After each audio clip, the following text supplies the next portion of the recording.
Alors, on se retrouve aujourd'hui dans une bibliothèque pour vous donner des informations sur le véganisme, ou plutôt je dirais le végétalisme pour inclure végétarisme, véganisme. J'avais envie de vous donner des chiffres, des dates, des noms, histoire comme d'habitude d'enrichir notre culture et de connaître un petit peu plus sur le véganisme. Alors premièrement, on va prendre un petit peu les bases et je vais vous donner les différences entre les termes végétarien, lacto-végétarien, végétalien, enfin bref, vous m'avez compris. Alors, végétarien, végétarienne mange de tout sauf de la chair animale, viande, poisson, crustacés, gélatine et fromage avec présion. Ensuite, lacto-végétarien, végétarienne, mange de tout sauf de la chair animale et des œufs. Ensuite, ovo-végétarien, végétarienne, mange de tout sauf de la chair animale et des produits laitiers. Ensuite, végétalien, végétalienne, mange de tout sauf de la chair animale et des produits alimentaires d'origine animale.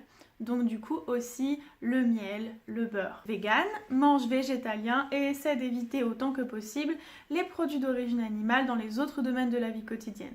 Donc vêtements en cuir, laine, fourrure, cosmétiques, etc. Ainsi que toute pratique basée sur l'exploitation et la cruauté envers les animaux, cirque, zoo, tests sur les animaux, corrida, etc. Le véganisme est un mode de vie, une philosophie et un mouvement social et politique. Donc voilà, ça c'était premier fait, le lexique pour que vous ne soyez plus perdus. La vitamine B12 a été découverte en 1948 et a permis le végétalisme. Alors pour ceux qui ne savent pas, la vitamine B12 c'est une des vitamines qu'on ne peut pas trouver dans le régime végétalien puisqu'en fait la vitamine B12 ça se trouve dans la viande majoritairement et c'est quand même fondamental pour le fonctionnement du cerveau, du système nerveux et donc il ne faut pas avoir de carence en B12 pour être en bonne santé. Et donc avant, quand il n'y avait pas de complément en vitamine B12, quand la vitamine B12 n'avait pas encore été inventée, et bien le régime vegan ne pouvait pas être accepté en fait, il ne pouvait pas exister, il ne pouvait pas être viable en fait puisque il manquait quelque chose. Donc le végétarisme ça fonctionnait mais pas le véganisme et c'est pour ça que cette information elle est importante puisqu'à partir du moment où on a inventé la B12 on a inventé aussi le véganisme. Dans le monde environ 750 millions de personnes seraient végétariennes ou véganes. C'est en Angleterre qu'émerge pour la première fois le terme végétarien, vegetarian à l'époque en 1839. Et à la même époque, on disait en France des végétariens, on les appelait les légumistes. Et c'était pour se moquer d'eux, légumistes, voilà.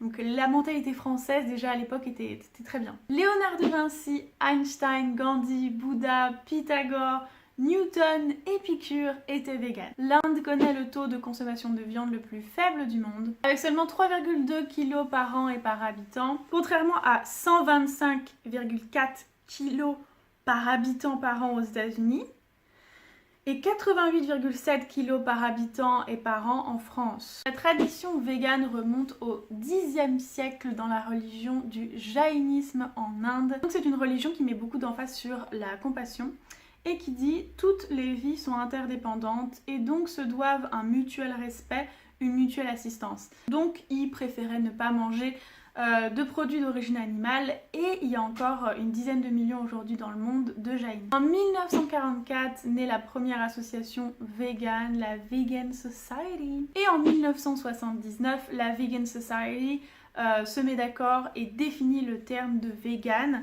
Donc je vais vous lire la définition. Donc véganisme, une philosophie et façon de vivre qui cherche à exclure autant que faire se peut, très important, toute forme d'exploitation et de cruauté envers les animaux, que ce soit pour se nourrir, s'habiller ou pour tout autre but, et par extension, faire la promotion du développement et l'usage d'alternatives sans exploitation animale pour le bénéfice des humains, humaines, des animaux et de l'environnement. Donc ça c'est la définition officielle qui est née en 1979 du véganisme. Et enfin, dernier fait sur le véganisme, les poulets sont en général abattus à l'âge de 6 semaines contre 8 ans d'espérance de vie dans la nature.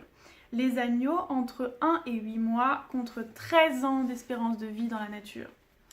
Les veaux, eux, sont abattus entre 3 et 8 mois contre 20 ans d'espérance de vie dans la nature.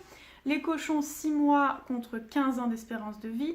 Les vaches à viande 1 à 2 ans et les vaches à lait 5 ans contre 20 ans d'espérance de vie. Et oui. Donc voilà, c'était des petits faits sur le véganisme. J'espère que ça vous a plu. Si c'est le cas, mettez-moi un pouce bleu. Merci d'avance. Et je vous retrouve bientôt pour une nouvelle vidéo.